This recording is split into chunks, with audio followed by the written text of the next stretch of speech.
ꯃꯌꯥꯝꯕꯨ ꯑꯍꯟꯅꯃꯛꯇꯗ ꯄꯟꯊꯧꯂꯤꯛꯂꯝꯅ ꯈꯨꯔꯨꯝꯖꯔꯤ ꯉꯁꯤꯁꯨ ꯄꯟꯊꯧꯂꯤꯛꯂꯝꯅ ꯂꯦꯞꯄ ꯂꯩꯇꯅ ꯁꯥꯟꯅꯖꯔꯛꯂꯤꯕ ꯋꯥꯔꯤ ꯄꯔꯤꯡꯗ ꯊꯃꯣꯏ ꯄꯥꯟꯗꯕꯤ ꯃꯉꯥꯁꯨꯕ ꯇꯥꯡꯀꯛ ꯑꯃꯨꯛ ꯌꯧꯁꯤꯜꯂꯛꯂꯦ ꯉꯁꯤꯒꯤ ꯇꯥꯡꯀꯛ ꯑꯁꯤꯕꯨ ꯇꯥꯕꯤꯔꯒ ꯀꯔꯤ ꯑꯣꯏꯔꯤꯕ ꯍꯥꯏꯕꯗꯣ ꯃꯌꯥꯝ ꯄꯨꯟꯅ ꯑꯃꯨꯛ ꯈꯪꯃꯤꯟꯅꯔꯁꯤ ꯔꯣꯃꯤꯌꯣꯅ ꯅꯦꯅꯦꯗ ꯄꯦꯟꯗꯕ ꯑꯃꯗꯤ ꯅꯤꯡꯉꯝꯗꯕ ꯅꯨꯡꯉꯥꯏꯇꯕ ꯀꯌꯥ ꯑꯗꯨꯅ ꯋꯥ ꯀꯌꯥ ꯑꯃ ꯍꯥꯏꯔꯝꯂꯒ ꯃꯍꯥꯛ ꯆꯠꯈꯤꯕꯗ ꯅꯦꯅꯦꯗꯣ ꯋꯥ ꯑꯃꯠꯇ ꯉꯥꯡꯕ ꯉꯝꯍꯧꯗꯦ ꯇꯨꯃꯤꯟ ꯑꯗꯨꯝ ꯌꯦꯡꯗꯨꯅ ꯂꯩꯍꯧꯈꯤ ꯖꯣꯇꯤꯟꯁꯨ ꯅꯦꯅꯦꯒꯤ ꯃꯅꯥꯛꯇ ꯆꯪꯂꯛꯂꯒ ꯑꯁꯨꯝꯅ ꯍꯥꯏ ꯅꯦꯅꯦ ngasi tawribang mawang ase yamna pende yamna ningamde masigi matung tarakpada Jotinna makhoygi mathakta kari tawba ngamano haibado makhoy mithitni yengchino chalagine ne waisha hairamlaga Jotin chu chatkre nene do kanaguma amatada wangangba pakhum amata piba ngamkide ma khangle Romiona mahana tawriba aron mukhidimak khangkre haibasi mahaki machanupibu nungayai phaba nupa phabada pininglingaida migi machabuna mangsunu khanba nenegi wakhan Lesna amadi Romiona punna khangki thaudok adugi maramda Lesna su mahaki yumda paw amata haikiba leite tamkiba leite karigi haidriba mahagna Jotin unaba chatpado masana yana chatpane chalurabasu makhoina asumna namhaduna chenchong hanaba honarakpado mahana karigumba yumna takluba tarabadi makhoigi yumgi misinga mahaki mamanabi Roma khoigi imunga khana chainaduna lekai wathok oigani khanbadagi mahak thodoktugi maramda yumda karimatadi haikide mahaka iskun chanminabi mamanabi dadi pendabagi mawangda wari kaya amadi tamki mamanabi gi mobile number aduda Jotinna phone tawrake Lesna phone payu haiba yade yamna toina torakpadagi Lesna do phone paikhatlaga Jotinda amukasu thina saiki Lesna na hairake nangdi nasagita khanna mine nasa nungairaga loire nasa kanaraga loire khanba nupane ngasidagi nanga iga paw amuk hana phaunaragumsi nangsu nupi atopa ma yenglo nangna haiba yagadaba Jotin hairake Lesna nangon ai yam soikre matungda nangna pamdaba nangna yadaba thaba amata ai tawroroi nang ai mausagum hanagum phajana loinabadu pame Lesna na hairake numituda natra nangonda ina kayara khana haijakibado nang aina haibado tabikibra nupani matagum nang ngamnaba nam hadana torakhiba natra numituda karigumada Romiyo thingnaramdrabadi numituda aigi punsi kari oramgani nang pukchel yamna pikpa nupani yare nanga aiga matungda amukhana paw phonaragumsi asumna Lesnana Jotinna mahaki pendaba nungaitaba kayado ngangladuna mahak phone thamkhre matungda Jotinna amakasu phone tawsilake mahana torakpadudi matungda di paidre matau asum tawna leiringai Lesna gi mamanabina Lesna da hangi numituda Romiyo di makhoida kaidawa laino Lesna na hai khangde mado Roma unaba lakpa male numituda Roma su leiramde mangonda ai kari haigadabana khangde mamangda mangonda aina ngangluba chairuba mahaki maida phawba khupangna tharubane numitugi oinadi mahakna aibu kanbibane madugi khallagadi mangonda aina thagat wahi amata phawba haikidabado yamma ningamlakte mangonda kariguma kharadi haininge Lesna gi mamanabiduna asumna hairake nangise Romiyo amu nuksiraklibra Lesna na khumme ꯅꯨꯡꯁꯤꯔꯛꯄꯒꯤ ꯋꯥ ꯅꯠꯇꯦꯗ ꯃꯍꯥꯛꯇꯤ ꯔꯣꯃꯥꯒ ꯈꯪꯅꯕ ꯅꯨꯄꯥꯅꯤ ꯃꯥꯒ ꯈꯪꯅꯔꯕꯁꯨ ꯅꯨꯃꯤꯠꯇꯨꯗ ꯃꯥꯅ ꯑꯩꯉꯣꯟꯗ ꯄꯥꯡꯈꯤꯕ ꯃꯇꯦꯡꯁꯤꯡ ꯑꯗꯣ ꯃꯥꯒꯤ ꯂꯃꯟ ꯆꯥꯎꯅ ꯇꯣꯜꯂꯤ ꯃꯉꯣꯟꯗ ꯋꯥꯍꯩ ꯈꯔꯗꯪꯗꯤ ꯑꯩꯈꯣꯏꯅ ꯍꯥꯏꯐꯝ ꯊꯣꯛꯇꯕ꯭ꯔꯥ ꯅꯣꯡꯃꯇꯪ ꯃꯥꯒ ꯎꯅꯅꯕ ꯇꯧꯁꯤ ꯃꯃꯥꯟꯅꯕꯤꯗꯨꯅ ꯑꯃ ꯍꯥꯏꯔꯛꯏ ꯈꯪꯗ꯭ꯔꯦꯗ ꯃꯇꯝꯁꯤꯒꯤ ꯅꯨꯄꯥꯁꯤꯡꯁꯦ ꯃꯑꯣꯡ ꯑꯃ ꯄꯨꯟꯅ ꯇꯧꯔꯦ ꯗꯥ ꯔꯣꯃꯤꯌꯣꯁꯨ ꯆꯞ ꯃꯥꯟꯅꯩ ꯅꯨꯃꯤꯠꯇꯨꯗ ꯅꯪꯒꯤ ꯃꯇꯦꯡ ꯄꯥꯡꯈꯤ ꯍꯥꯏꯕ ꯈꯛꯇꯅꯤ ꯃꯍꯥꯛꯁꯨ ꯅꯪꯒꯤ ꯅꯃꯥꯟꯅꯕꯤ ꯔꯣꯃꯥꯒ ꯈꯪꯅꯅ ꯅꯪꯉꯣꯟꯗ ꯑꯃꯨꯛ ꯅꯨꯡꯁꯤ ꯍꯥꯏꯕ ꯉꯝꯂꯤꯗꯨꯅꯤ ꯐꯔꯦꯁꯦ ꯅꯪꯒꯤ ꯃꯇꯦꯡ ꯄꯥꯡꯕꯤꯕꯒꯤꯗꯃꯛꯇ ꯑꯣꯏꯔꯗꯤ ꯃꯥꯕꯨꯁꯨ ꯊꯥꯒꯠꯂꯦ ꯅꯣꯡꯃ ꯊꯦꯡꯅꯅꯕ ꯇꯧꯁꯤ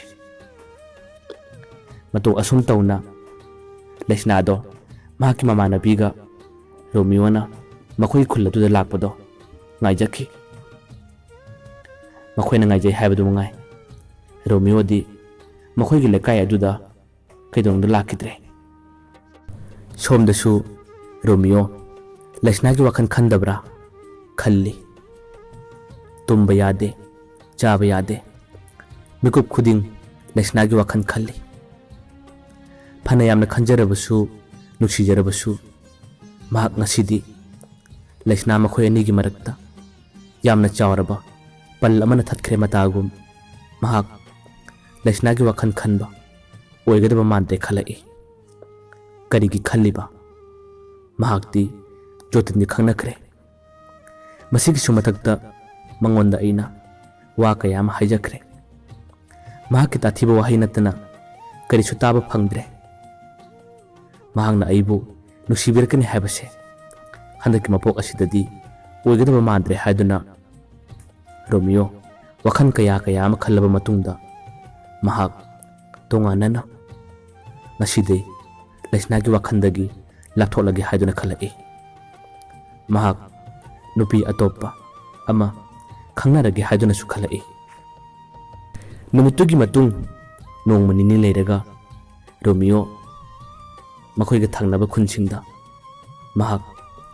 महाकी तुंगी पुंसीगी महाक वखन मानगदबा महाकी थमोइबु खंगबिगदबा नुपी अतोप्पा खंगनगे हाइदुना कोइबा चटपा होरई नुपी मक्ति तसेना मक्ति कोइद्री असुमना नोंगमा महांगना युमदा लेरिङै इथा थाजदना लेसनादो ममानबी अमगा रोमियो खोइगी थोंगानदा लाखी रोमियोना युमदा लेरिङै नुपा मचा अमा चंगलगा थोंगालदा नुपी अनीना ददाबु ngaka थोरउ हाइदुना पाउ पिरखी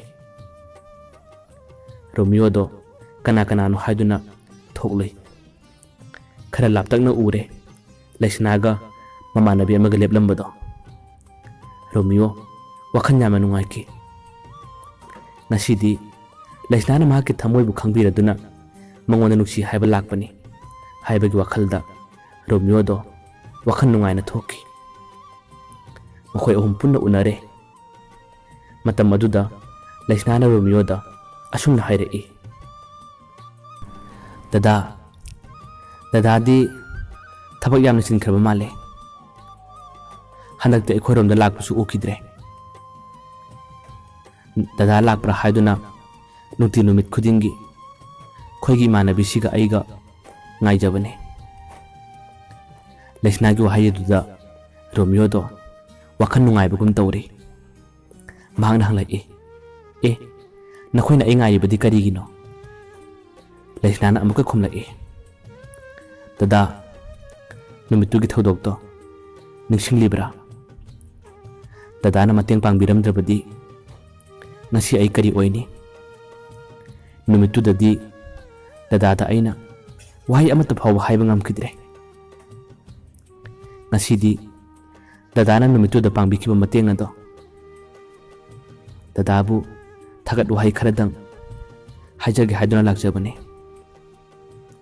रोमियो ने खुम्मे ए यारे दा अदुगिबु करिगे अमुक लाइनो लाक्त्रबसु याबदुबु लेसनागी ममानबीना असुमना अमु हाइरई दादा ममांगा थोखिबा नुंगाइतबा थौदोक खरा अदो ꯗꯗꯥꯅ ꯑꯩꯈꯣꯏꯕꯨ ꯂꯥꯟꯅ ꯂꯧꯕꯤꯅꯨꯀꯣ꯫ ꯔꯣꯃꯤꯌꯣꯅ ꯅꯣꯛꯐꯦꯠ ꯇꯧꯅ ꯈꯨꯝꯂꯛꯏ, ꯑꯦ ꯊꯧꯗꯣꯛꯇꯨꯗꯤ ꯑꯩꯗꯤ ꯀꯥꯎꯕꯨ ꯀꯥꯎꯈ꯭ꯔꯦꯗ, ꯅꯈꯣꯏꯅ ꯅꯤꯡꯁꯤꯡꯂꯤꯁꯤ ꯃꯉꯥꯏ꯫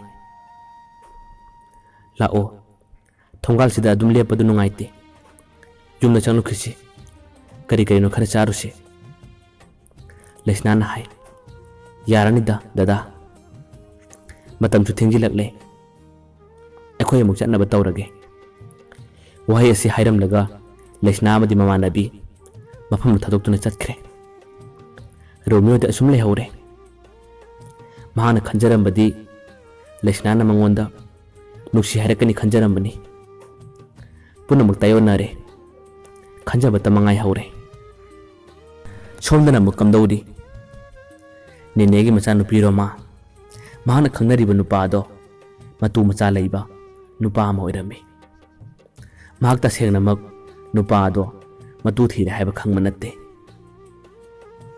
ꯅꯣꯡꯃꯗꯤ ꯅꯦꯅꯦꯒ ꯔꯣꯃꯥꯒ ꯍꯣꯇꯦꯜ ꯑꯗꯨꯗ ꯄꯨꯟꯅ ꯂꯩꯔꯤꯉꯩ ꯃꯧ ꯅꯍꯥ ꯑꯃ ꯂꯥꯛꯂꯒ ꯃꯈꯣꯏ ꯑꯅꯤꯕꯨ ꯊꯤꯅ ꯉꯥꯡꯂꯝꯃꯤ꯫ ꯃꯍꯥꯛꯅ ꯍꯥꯏ, ꯃꯇꯨ ꯃꯆꯥ ꯂꯩꯕ ꯅꯨꯄꯥ ꯅꯠꯇ꯭ꯔꯕꯗꯤ ꯅꯪꯒꯤ ꯅꯨꯄꯥ ꯂꯩꯖꯗ꯭ꯔꯕꯔꯥ? ꯀꯔꯤꯒꯤꯅꯣ ꯃꯤꯒꯤ ꯃꯇꯨ ꯃꯆꯥ ꯂꯩꯔꯕ ꯅꯨꯄꯥꯁꯤꯗ ꯅꯪꯅ ꯑꯗꯨꯛ ꯌꯥꯝꯅ ꯌꯦꯠꯂꯤꯕ?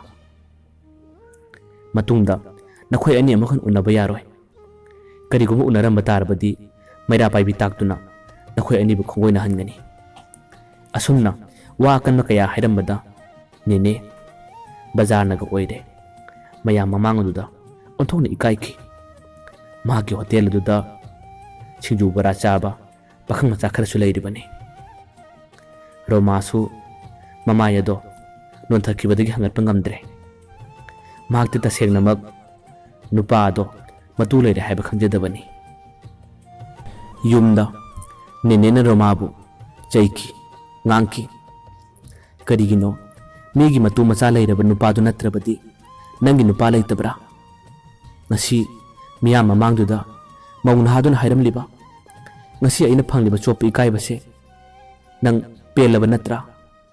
ꯅꯃꯥꯕꯨ ꯌꯣꯜꯂꯒ ꯅꯪ ꯄꯦꯜꯂꯕ ꯅꯠꯇ꯭ꯔꯥ ꯍꯥꯏꯗꯨꯅ ꯃꯃꯥꯗꯣ ꯇꯦꯡꯊꯥ ꯇꯦꯡꯊꯥ ꯃꯆꯥꯅꯨꯄꯤꯕꯨ ꯆꯩꯔꯛꯈꯤ꯫ ꯃꯆꯥꯅꯨꯄꯤꯁꯨ ꯀꯞꯂꯦ꯫ ꯃꯍꯥꯛꯁꯨ ꯍꯥꯏ, ꯃꯃꯥ ꯑꯩ ꯇꯁꯦꯡꯅ ꯈꯪꯗꯕꯅꯤ, ꯃꯍꯥꯛ ꯃꯇꯨ ꯂꯩꯔꯦ ꯍꯥꯏꯕ ꯑꯩ ꯇꯁꯦꯡꯅ ꯈꯪꯗꯕꯅꯤ ꯍꯥꯏꯗꯨꯅꯗꯤ ꯔꯣꯃꯥꯅ ꯍꯥꯏꯖꯩ꯫ ꯃꯃꯥꯅ ꯍꯥꯏ, ꯑꯣ ꯅꯪꯒꯤꯗꯃꯛ ꯀꯌꯥꯗ ꯑꯩꯅ ꯑꯐꯕ ꯀꯌా ꯈꯜꯂꯨꯕ ꯄꯨꯝꯅꯃꯛ ꯇꯥꯌꯣꯟꯅꯔꯕ?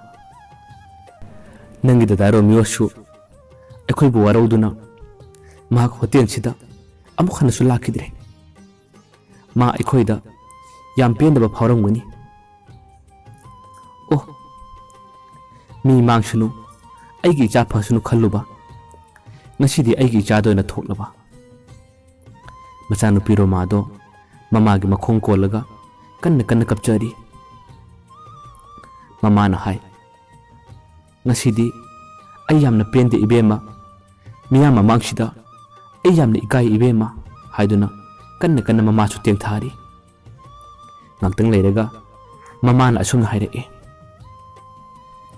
ꯂꯩꯁꯅꯥꯗꯣ ꯅꯪꯒꯤ ꯗꯗꯥ ꯔꯣꯃꯤꯌꯣꯒꯤ ꯋꯥꯔꯤꯗꯣ ꯄꯨꯟꯅ ꯍꯥꯏꯗꯣꯛꯈ꯭ꯔꯣ꯫ ꯉꯁꯤꯗꯤ ꯐꯠꯇꯕ ꯋꯥꯈꯜ ꯈꯟꯕꯁꯦ ꯑꯩꯈꯣꯏꯗ ꯑꯃꯨꯛ ꯍꯟꯅ ꯊꯣꯛꯏ ꯍꯥꯏꯕꯁꯦ ꯑꯩ ꯉꯁꯤꯗꯤ ꯈꯪꯂꯔꯦ꯫ ꯅꯪ ꯍꯌꯦꯡꯃꯛ ꯆꯠꯂꯒ ꯂꯩꯁꯅꯥꯗ ꯅꯪꯒꯤ ꯗꯗꯥ ꯔꯣꯃꯤꯌꯣꯒꯤ ꯃꯔꯝꯗ ꯋꯥꯔꯤ ꯈꯨꯗꯤꯡꯃꯛ ꯇꯝꯃꯨ ꯏꯕꯦꯝꯃ꯫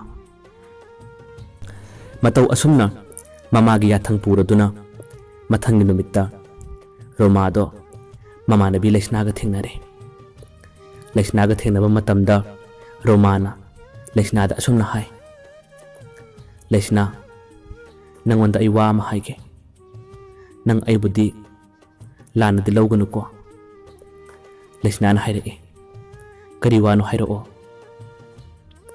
ꯔꯣꯃꯥꯅ ꯍꯥꯏ, ꯂꯩꯁꯅꯥ ꯗꯗꯥ ꯔꯣꯃꯤꯌꯣꯗꯣ ꯅꯪꯕꯨ ꯌꯥꯝꯅ ꯅꯨꯡꯁꯤꯖꯕꯅꯦ꯫ ꯃꯍꯥꯛꯅ ꯅꯪꯕꯨ ꯍꯥꯏꯕꯤꯌꯨ ꯍꯥꯏꯔꯛꯄ ꯌꯥꯝꯅ ꯀꯨꯏꯔꯕꯅꯦ꯫ ꯅꯪꯉꯣꯟꯗ ꯍꯥꯏꯌꯨ ꯍꯥꯏꯗꯨꯅ ꯄꯥꯎ ꯀꯌꯥ ꯑꯃ ꯇꯝꯂꯛꯄꯗ ꯑꯩꯈꯣꯏꯒꯤ ꯃꯃꯥꯅ ꯅꯪꯉꯣꯟꯗ ꯄꯥꯎ ꯄꯤꯈꯤꯗꯕꯅꯦ꯫ ꯅꯪ ꯑꯩꯈꯣꯏ ꯃꯃꯥꯕꯨ ꯁꯥꯎꯒꯅꯨꯀꯣ꯫ ꯔꯣꯃꯥꯒꯤ ꯋꯥꯍꯩꯗꯨ ꯇꯥꯕꯗ ꯂꯩꯁꯅꯥ ꯄꯨꯡꯉꯛ ꯉꯛꯏ꯫ ꯂꯩꯁꯅꯥꯅ ꯍꯪꯂꯛꯏ, ꯀꯩꯅꯣ ꯅꯪ ꯍꯥꯏꯁꯤꯕꯣ? Dada Romeo se nanga khangnadabra? Romana hai, khangnade. Ma aingwanda karigumba wa amata haide. Mana hairibadi nangi wari ngaktane. Nangonda ikhoina pau pikidabane. Nang ikhoi bulana logunuko. Asumna Romana hairapu mikup ado Laisna tasingna mutningam kide. Mamang ka tawkiba thodok kaya tamna nisinglakley. Laisna ado leimai thakta phamtharaga hingna kaptuna leidi. Romana hairake. Dada Romeo da ai phone tawge. Asumna khudakta Romana Romeo da phone tawe. Ring chatle. Romana phone ado loudspeaker thai. Phone pai khalakpaga Romana asumna hai. Dada karigano handakti dada si khoramda lakpasu ukidre. Dada si thabak yamna chinbra. Karigi laktribano. Romeo na khumlai. Thabak chinba natteda. Somda ai thabak khara tawbagi lakpa yadabane. Romana mahai. Dada ngasi nongni nisida na ikhoramda amukta lao. Nangwanda yamna nungaiba pau matambige. Romeo na sukumlai. Pau nungaiba hairaga nangwanda su ai pau matamge taromi bane. Romana hai. Kari pau na dada. Romeo na khumlai. Kaisum natteda. Ai handak nupi ama nauna khangnare. Romeo gi wahayi du tabada Laisna amadi Roma kari khalangani. Mathangi tangkakta mayam punna khangminarasi. Ngasigidamaktadi panthauliklamna mayambu amukka aroibada khurumjari.